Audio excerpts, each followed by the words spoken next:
des problèmes en fait de moisissure. J'avais commencé à envoyer des courriers, le bailleur est venu 2 ans après. Une fille qui est asthmatique, il faut pas garder la moisissure comme ça, ça peut être dangereux pour elle. Bonjour, je suis Sullivan Jousse, conseiller municipal de la ville de Sevran. Je veille au respect de la dignité humaine et au respect de l'égalité devant la loi. Je vais vous laisser le soin de vous présenter dans un premier temps, s'il vous plaît. Merci, M. Sullivan. Je suis Madame Monafi Axence. J'habite à Sevran, sevranaise depuis 2000. Enchanté, Madame Monafi. Est-ce que vous pouvez nous expliquer le pourquoi de notre sollicitation et pourquoi nous nous rencontrons aujourd'hui pour faire cette vidéo, s'il vous plaît? Alors, je vous ai sollicité parce que je connais ce que vous faites. Je vous suis depuis un certain moment.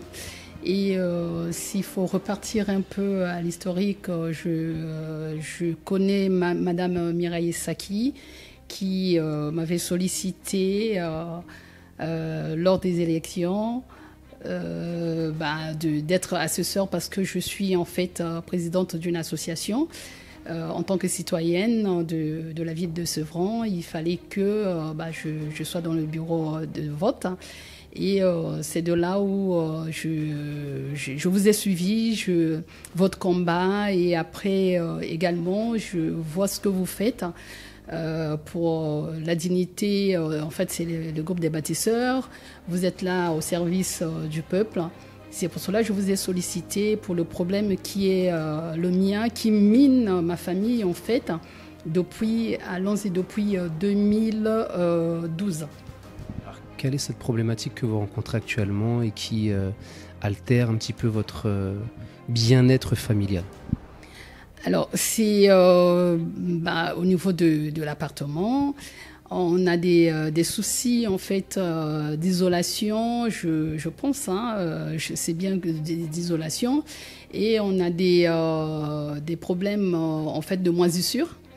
À chaque fois, on doit refaire des travaux. Depuis que je suis dans cet appartement, donc depuis 2007, et ça a commencé en 2008, s'il faut le dire, les courriers, ça fait des va-et-vient, des petits travaux au niveau des espaces habitat.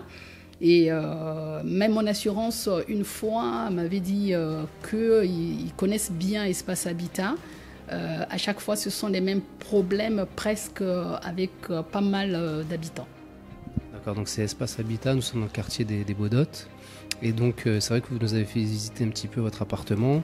Il y a des moisissures dans la salle de bain, au niveau des sanitaires, même si ces derniers se voient un petit peu moins parce que vous avez récemment fait des travaux en changeant le papier peint, la peinture, etc. On a vu qu'une chambre aussi avait un volet cassé et de la moisissure qui commence à faire se décoller le papier peint. On voit aussi dans le salon qu'il y a des auréoles qui commencent à apparaître dues à l'humidité.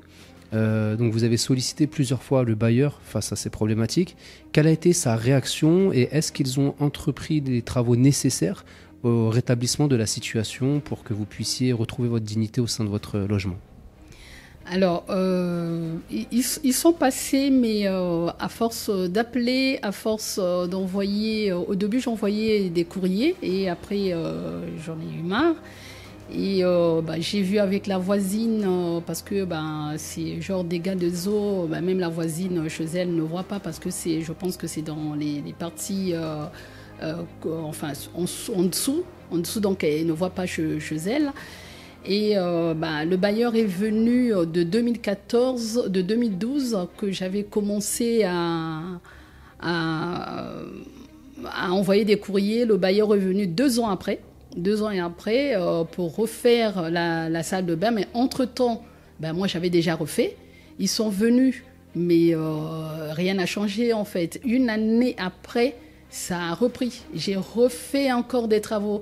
Dans cette maison, je peux dire que dans cet appartement, depuis que je suis là, je fais des travaux presque, allons-y, après 1 année et demie. 2 ans, je fais des travaux. Je les attends plus. Une fois, on s'est retrouvé carrément bloqué, la porte centrale gonfle. Ça aussi, j'ai signalé plusieurs fois. Et ça gonfle. Et la clé, on s'est retrouvé dehors, en fait.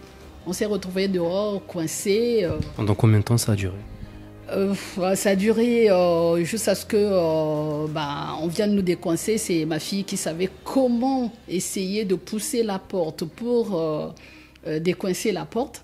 Et on a dû carrément acheter le genre bombe pour à chaque fois huiler les portes, toutes les portes d'ailleurs, hein, mais ça coigne, ça fait du bruit.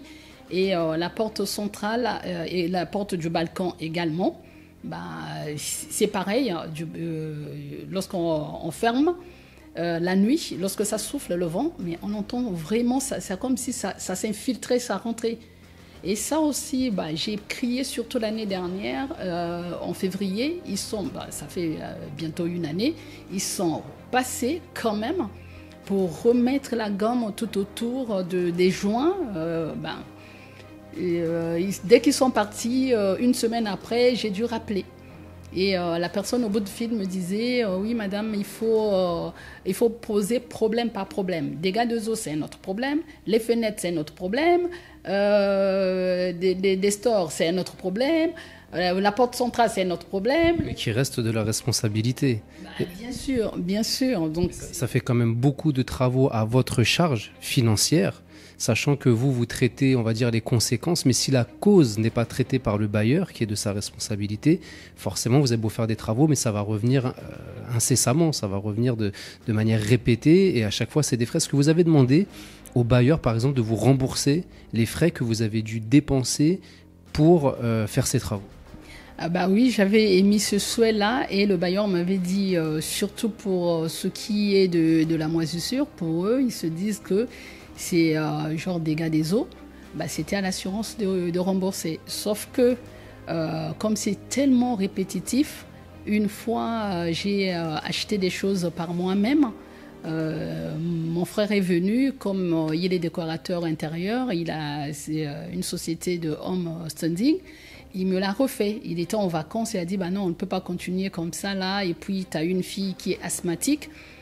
Il faut pas garder la moisissure comme ça, ça peut être dangereux pour elle. Et là, il m'a remis un coup vite fait. Et quand j'ai renvoyé cela à mon assurance, l'assurance a refusé de payer carrément. Donc pour vous dire, à l'heure actuelle, il y a une facture en bonne et due forme, la deuxième facture qui a été envoyée à l'assurance de 1200 et quelques, les derniers travaux que j'ai eu à faire. Non, pas les derniers. Avant ça fait après cette facture, j'ai fait quand même 2 travaux encore. Voilà, donc de 1200, le bailleur m'a dit il faut les factures de la première fois, parce qu'ils me doivent 500 €, mais ils attendent des factures. Mais comme c'était les travaux à un moment donné que je faisais tellement répétitivement avec mes frères, je retrouve plus ces factures-là. Sinon, il faut aller fouiller à Bricoman, parce que c'est Bricoman ou à Castorama où j'achète souvent du matériel. Là, ils me doivent en fait l'assurance 1700. Donc 1700 € bloqués. Mon bailleur dit c'est pas son problème en fait. Tout à l'heure, vous me disiez également qu'il y avait d'autres locataires dans le même immeuble qui étaient confrontés aux mêmes problématiques. Exact. J'ai des voisines. Déjà, mon voisin, avant mon appartement, le voisin, lui, sa cuisine, ça cloquait comme la mienne. Il a refait aussi la peinture depuis qu'il est là, puisqu'on se parle souvent. Je l'ai vu faire plus de 3 fois. Et après, les moments où je ne vois pas, mais ce que je sais, il a fait plus de 3 fois. Et il y a une voisine, comme on n'a que deux immeubles ici, il y a le numéro 4 et le numéro 2. Et elle aussi, pareil. Pareil, dans sa cuisine, on a un groupe. Elle est super voisins. On a créé un groupe WhatsApp. Elle nous a montré, quand j'ai balancé, j'ai dit j'en peux plus, là je vais appeler la télévision. De toutes les façons, j'avais appelé déjà les bâtisseurs depuis longtemps, ils passeront. Et là c'est bon, il faudrait qu'on fasse quelque chose. Tout le monde m'a renvoyé des photos. J'ai eu au moins 4 voisines qui ont renvoyé des photos. Est-ce que vous avez tenté, étant donné que vous êtes plusieurs dans la même situation et que la ville de Sevran est dotée d'un service d'hygiène et de salubrité avec un inspecteur, de saisir ce service afin qu'il puisse se déplacer, constater, dresser un procès verbal et faire une injonction au bailleur de rétablir la situation dans les plus brefs délais, sous peine de saisir l'agence régionale de santé ou même de faire un dépôt de plainte, parce que la municipalité a aujourd'hui la possibilité, ce que ça lui coûte même 0 €, de déposer plainte contre un bailleur récalcitrant si, au vu des différentes interpellations, il ne prend pas toutes les mesures au rétablissement de la dignité des familles sevranaises. Alors, est-ce que vous avez saisi le service d'hygiène ou la municipalité directement? Alors, tout récemment, on a créé l'association amicale des locataires, gérée par une brave jeune femme, Nadia. Et oui, elle laisse carrément sa famille, je l'ai vu faire, elle laisse sa famille, elle va à la mairie, elle a décompté pas mal de situations. On était dans des situations même extrêmes, voilà. Qu'elle a essayé d'appeler la police, elle a fait de guet-apens. Et tout récemment, on a reçu toutes les familles dans les 2 immeubles. On a reçu, il y a 1 mois, et ils sont repassés encore chez moi il n'y a même pas une semaine, le service de la mairie qui a envoyé un courrier au bailleur en lui disant que s'il faut, s'il ne fait pas des travaux, il faudrait qu'il fasse des travaux, après des articles, sinon il sera condamné, cela. Mais bon, je pense que depuis que les gens crient ici, moi je suis ici depuis 2007, et ma voisine de là-haut dit que c'est la même situation avant que je sois là. Donc elle est là depuis peut-être 20 ans, 25 ans maintenant. Et depuis que l'amicale est là, et la jeune femme, donc j'ai parlé de Nadia, fait bouger des choses. Ils sont passés, mais on attend toujours. Ils sont passés, c'est vrai. Ils ont arrangé les parties communes à l'extérieur. Vous avez vu, peut-être en rentrant, ils ont barricadé, ils nous ont mis la clôture, c'est bien. On attend toujours. Maintenant, nous, les familles à l'intérieur de nos appartements, on continue à subir. Sachant que la priorité, c'est vrai que c'est bien de clôturer, de sécuriser, mais la priorité reste quand même la dignité des familles à l'intérieur de là où ils vivent la plupart du temps. Parce qu'à l'extérieur, vous n'êtes que de passage. Ici, vous vivez quotidiennement. En plus, si vous avez des enfants, peut-être que vous n'êtes pas la seule qui commence à avoir de l'asthme. On sait que les moisissures, des taux d'humidité assez élevés peuvent accentuer ce genre de problématiques. On a des familles qui ont même des fois des certificats médicaux avec un médecin qui dit mais il faut que la famille déménage si les conditions ne sont pas réglées très rapidement. Donc aujourd'hui, quelles sont vos attentes vis-à-vis du bailleur et de la municipalité Alors on parle souvent de la municipalité dans nos vidéos, ce n'est pas qu'on souhaite polémiquer, c'est simplement que le maire a des pouvoirs de police sanitaire et que si un bailleur à qui il ordonne de faire des travaux ne les fait pas, il peut faire des arrêtés pour pouvoir faire accélérer les choses. Et si vraiment le bailleur ne fait rien, il peut lui-même faire les travaux et envoyer la facture au bailleur. Parce que bien souvent, les gens ignorent ce genre de choses et disent « mais pourquoi parler de la municipalité ?» Tout simplement parce que c'est elle qui est les garante des droits sacrés de ses administrés. Le droit à la sûreté, qui est la protection de votre intégrité physique et psychologique, c'est quelque chose qui est inaltérable de base. Et s'il y a des entraves à cela, la municipalité a un grand pouvoir là-dessus. Donc quelles sont aujourd'hui vos attentes après toutes ces années où vous avez été confronté à ces problématiques et que vous êtes encore à l'heure actuelle, parce que tout à l'heure vous nous parliez de votre cuisine, c'est un cloque encore, et on mettra aussi des images de votre appartement pour montrer la matérialité des faits. Alors, c'est bien quand même, je pense que il faudrait que les amicales des locataires, des associations, moi-même je suis dans une association, qu'on fasse quand même la sensibilisation, parce que ce que vous venez de dire, Monsieur Jus, beaucoup de gens ne le savent pas, que la mairie peut faire des travaux si le bailleur récalcitrant ne le fait pas, et on voit les factures. Ça, je suis persuadée que beaucoup de gens, moi je ne le savais pas déjà, C'est ma première information. Ben, merci. Et je pense que je vais dire cela à l'amicale des locataires que nous avons actuellement. Si ils continuent à ne pas faire, il faut qu'on soit sur le dos de la mairie pour que la mairie puisse quand même faire, parce qu'ils ont des services d'hygiène. Ils sont passés, ils sont passés leurs services, ils ont écrit des courriers. On est près de, alors je connais pas le nombre exact, mais près de 10 familles à avoir vraiment des problèmes vraiment très sérieux. Et le bailleur a reçu quand même des courriers.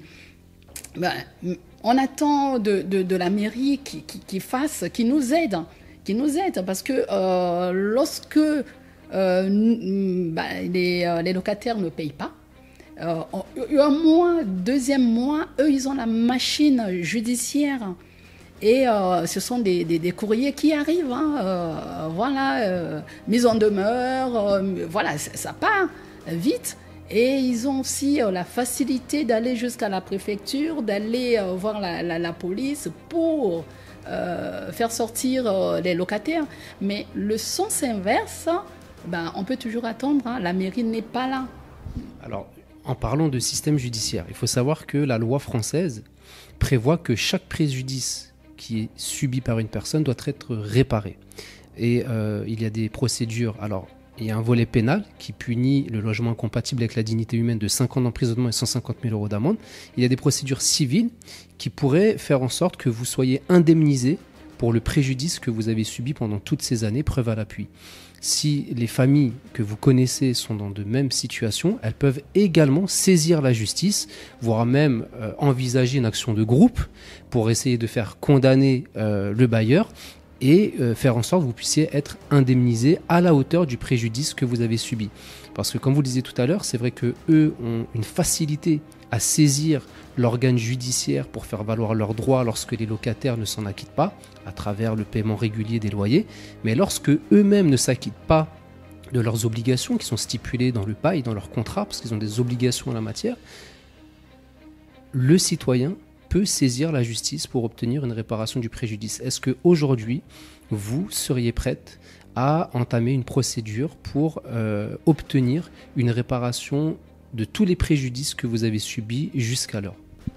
Oui, ma fille, d'ailleurs, par rapport à ses contrats d'assurance, m'avait même déjà posé la question pour la partie protection civile.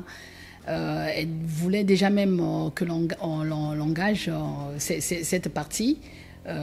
C'est vrai que j'ai dit oui, mais je n'ai pas donné trop mon accord parce que je voulais quand même aller jusqu'au bout, encore une fois de plus, comme ils étaient passés l'année dernière en février 2020. Et là, entre-temps, avec l'équipe de l'amicale, on a poussé un peu, la mairie était venue, ils sont partis et tout, mais les choses ne bougent pas. Comme on l'a dit tout à l'heure, l'extérieur c'est bien, mais c'est mieux l'intérieur parce que nous subissons. Alors, par rapport à moi, si on revient par rapport à moi, oui, pourquoi pas? Parce que entre-temps, même le radiateur, ça ne fonctionnait pas. J'ai acheté le radiateur qui était un radiateur électrique. On se le partageait dans les chambres, au couloir, pour que tout le monde... Mais là aussi, il y a eu des factures. Ma facture a augmenté. Si on revoit ma facture au début, lorsqu'on était rentré, et puis à un moment donné où ça n'allait pas et que j'avais signalé, on peut voir que le montant avait changé. Je suppose que le bailleur ne vous a pas proposé de payer le surplus. Ah non. À cette époque-là, non. Ce n'est que cette année...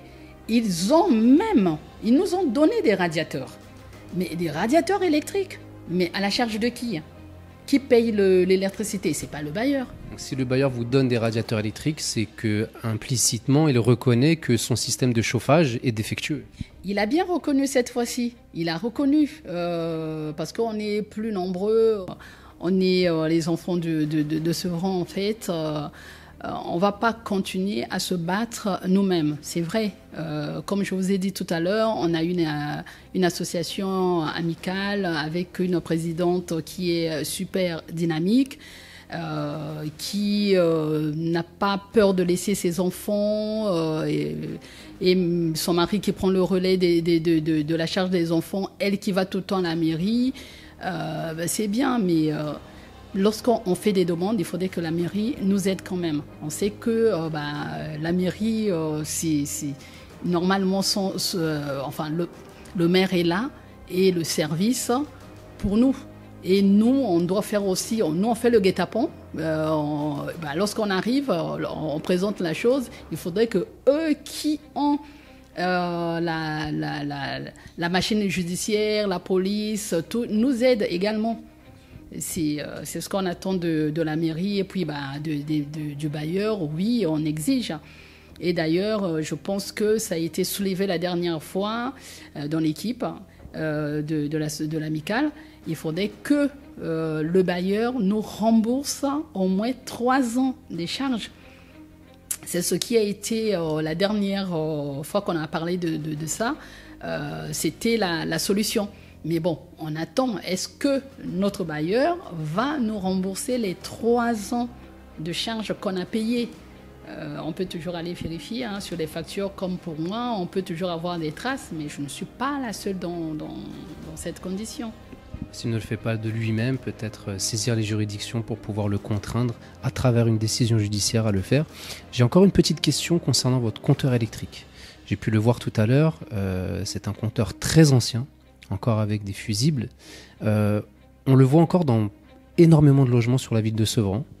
Et malheureusement, sur la ville, les incendies se multiplient. Il y a beaucoup d'accidents.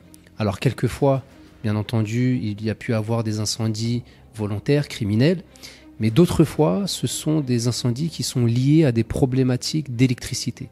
Alors les bailleurs ont tendance à dire que ce sont des compteurs qui sont aux normes de la construction, ce que la loi les oblige à, mais lorsqu'il y a une mise en danger de la vie d'autrui, et lorsque les installations sont défectueuses et provoquent ce genre de situation, parce que vous me disiez aussi que ça disjoncte très régulièrement, ils ont à ce moment-là l'obligation de pouvoir changer ces installations électriques.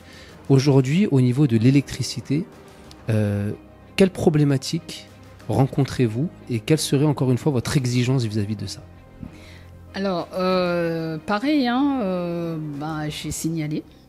Et la personne qui est dans notre loge actuellement, qui est l'employé d'Espace Habitat, a bien vu. Le monsieur qui est le responsable de la zone est passé avec un agent de la mairie. Je lui ai dit, je lui ai montré ce compteur électrique. Il m'a répondu, comme vous venez de le dire là, c'est comme si vous étiez là. Que non, c'est aux normes de la construction, c'est vraiment aux normes. J'ai dit, mais oui, mais c'est aux normes. Mais regardez, déjà, lorsque vous avez vu, il y a bien l'espace là, genre raclette, en fait, c'était au début, genre fusible qui était là. Et ça c'est, quand on est arrivé, il n'y avait plus. Et ça saute tout le temps. Il fallait changer des ampères. Et j'ai pris carrément un électricien privé qui est venu, qui a essayé de regarder. Et si vous avez bien vu tout à l'heure, c'est l'électricien qui m'a mis, attention, ici, on peut que faire, je veux pour brancher que la plaque. Ici, il n'y a que ça. Ici, il n'y a que ça parce que ça sautait tout le temps. Sinon, il y a peut-être même un risque de départ d'incendie. Oui, je suppose, tout le temps. Et d'ailleurs, lorsqu'il n'y a personne dans la maison, lorsqu'on sort, nous, on est obligé de tout arrêter. Moi, j'arrête tout. Oui, parce que je ne sais pas. Crainte de revenir et de voir l'appartement calciné. Exactement. D'ailleurs, ma fille a la phobie. Dès qu'elle passe, elle voit la lumière, elle éteint tout. Elle éteint tout parce que au début, dès qu'on mettait toutes les lumières, déjà c'est mal éclairé. On met toutes les lumières, paf, ça saute que les lumières. On s'est retrouvé à mettre que les lumières, même pas la télévision, mais ça a sauté. Donc c'est vrai que le frigo et le congélateur c'est toujours branché parce que c'est dans la cuisine et dans les coins, on ne peut pas aller toujours débrancher, mais tout a sauté. Donc c'est infernal, c'est sûr que c'est infernal. En tout cas, nous vous remercions pour votre témoignage. Vous savez que nous sommes là. Ce sont des situations dans lesquelles nous essayons d'accompagner du mieux que nous le pouvons les personnes qui sont victimes de ce genre de déconvenues. Donc n'hésitez pas à nous solliciter, même on peut même rencontrer l'amicale des locataires et proposer notre soutien, ne serait-ce que juridique aussi, à travers quelques conseils. Donc n'hésitez vraiment pas à nous solliciter, nous essaierons de faire en sorte que vos droits puissent être respectés dans les plus brefs délais. Et si vous entamez des procédures judiciaires, bien sûr que nous vous accompagnerons. Nous vous souhaitons beaucoup de courage à vous et à l'ensemble des locataires. Et pour terminer, je vais vous laisser le mot de la fin. Merci déjà de votre soutien, de votre passage. Ça réconforte en fait, ça nous réconforte. On sent qu'on n'est pas seul. On sent que même si, comme je disais entre-temps, souvent les grandes entreprises, là, les bailleurs ont des machines judiciaires, ont des services. Et nous, lorsque parfois on arrive devant eux, on est seul. Parfois, on ne connaît même pas tous les articles. Ils nous pompent l'article 701 de ceci, de cela. Voilà. Parfois, on est démunis, vraiment démunis. Lorsqu'on sent qu'il y a une équipe quand même de la ville qui se lève pour nous aider, on se sent déjà, là vraiment on se sent, même s'il y a encore de la moisissure, même si je me bats toujours à faire des travaux comme de certaines familles, mais on se sent déjà, comment dirais-je, comme si on avait retrouvé notre dignité, qu'on nous considère, qu'on est des personnes, on est, voilà, merci pour votre travail en tout cas, et merci pour tout. Et c'est vrai que au nom de toutes les familles, je ne représente pas, je ne suis pas représentative de toutes les familles, ça c'est sûr. Mais bon, ça commence toujours par une personne. Et puis, je pense qu'on trouvera une solution et que vous allez nous aider à trouver ces solutions-là, surtout la partie parfois judiciaire. Et je sais de quoi je parle, parfois ça nous handicape. En tout cas, vous n'avez pas à nous remercier, c'est notre rôle, c'est le rôle de toute personne qui est chargée d'une mission de service public. Donc nous sommes là pour vous et je vous dis encore une fois bon courage et à très bientôt.